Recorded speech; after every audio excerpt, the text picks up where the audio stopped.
media, how they cover tragedies, specifically school shootings, and how they, they look for a scapegoat to blame, and they just really politicize these things for all the wrong reasons.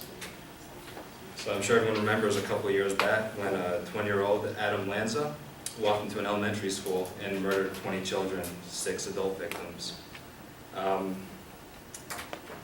Unfortunately, the media, instead of focusing on how to help these people and focusing on all the right reasons, they focus on every small detail.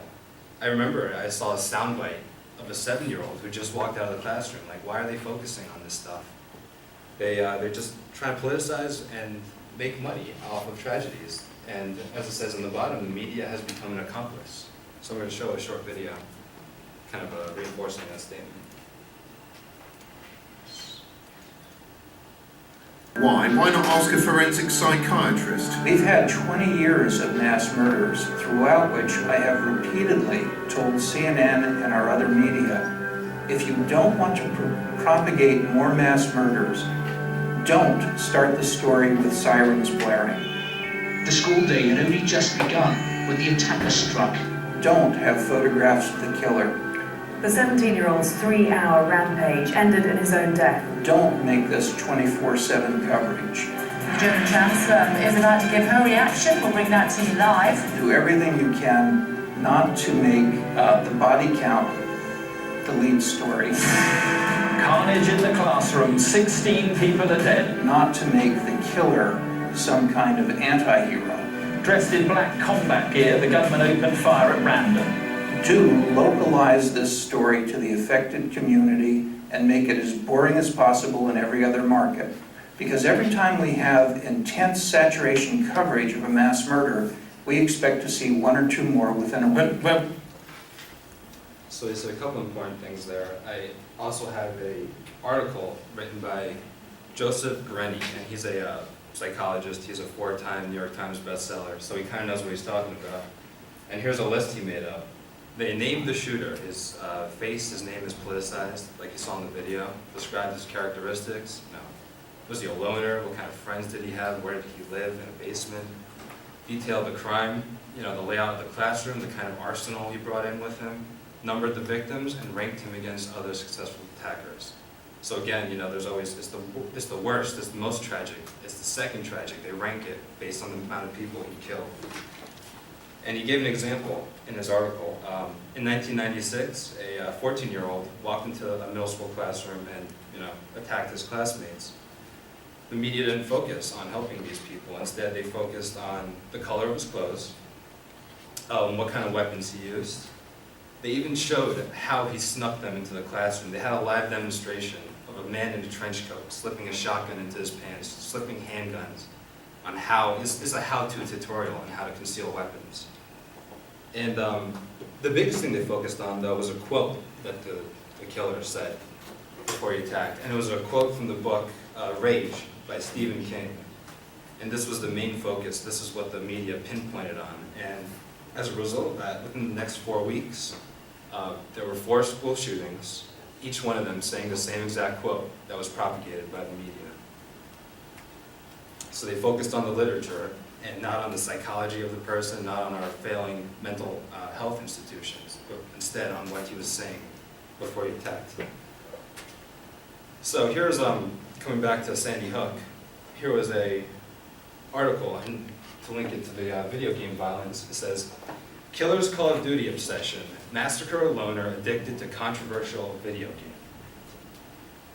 So I call the newspapers and the old TV networks the old guard. And they're just obsessed with finding a culprit. They want to blame somebody. So since video games is a new type of media and it's really becoming popular, and yeah, they're violent, it's just an easy scapegoat for them. This funny thing is, this very same paper, they wrote a glowing review of this Call of Duty game when it came out. So they only changed their opinion just when they had to sell a couple more papers and put a nice tabloid journalism cover to sell. So here's a study that the Secret Service did.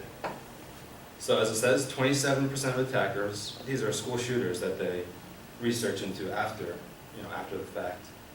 had an interest in violent movies, 24 had an interest in violent books, 12 in violent video games, and then 37 in interest in their own violent writings.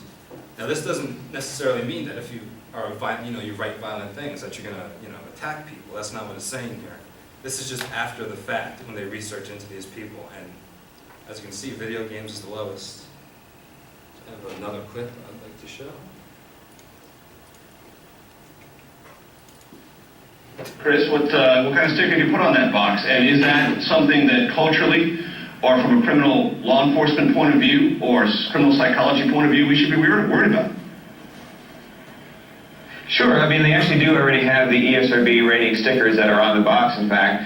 I think it's important to point out, I mean, coming at this from a perspective of a researcher, I think that the Supreme Court in 2011 was absolutely right in pointing out that the research that we have has been inconsistent and in many cases methodologically flawed. So it's very difficult to take the research we have on video game violence and apply that to whether it causes societal aggression or societal violence. And particularly if you look at the societal data during the past few decades where video games have both become more popular and more graphic, youth violence has declined to its lowest levels in 40 years, and other nations that consume as much media or video games as we do have much lower violence rates. So we're just not seeing this kind of correlation between media culture and societal violence cross-nationally. And I think we have to put this discussion to some extent in a historical perspective, and that we know that when new media come out, that they tend to go through a period of what we call moral panic, in which they are blamed for all manner of societal ills. And probably the best example of this was in the 1950s when we had Congress and psychiatrists who were claiming that comic books were responsible for not only juvenile delinquency but homosexuality. So he mentioned something there. I have a graph to reinforce it, that there is no correlation between video games and amount of gun murders. So on the bottom is video game spending per capita, and the top is gun-related murders per 100,000 people. And it's very obvious that the United States is the clear outlier here. There's countries that spend far more money per capita on video games, but they don't have the same societal issues that we have. There's also another video, I won't show this one, but CNN stated that a video game named StarCraft II influenced the Sandy Hook's gunman because he played it in his off time during school. I guess he brought his own laptop and he played StarCraft II. So I didn't know much about StarCraft II, so I did some research into it. It's a top-down sci-fi space, strategy game. And what makes this even more hilarious is that South Korea has turned this into a national sport. These people are here to watch two people play a match of StarCraft II. This is broadcasted on television. Millions of people watch this.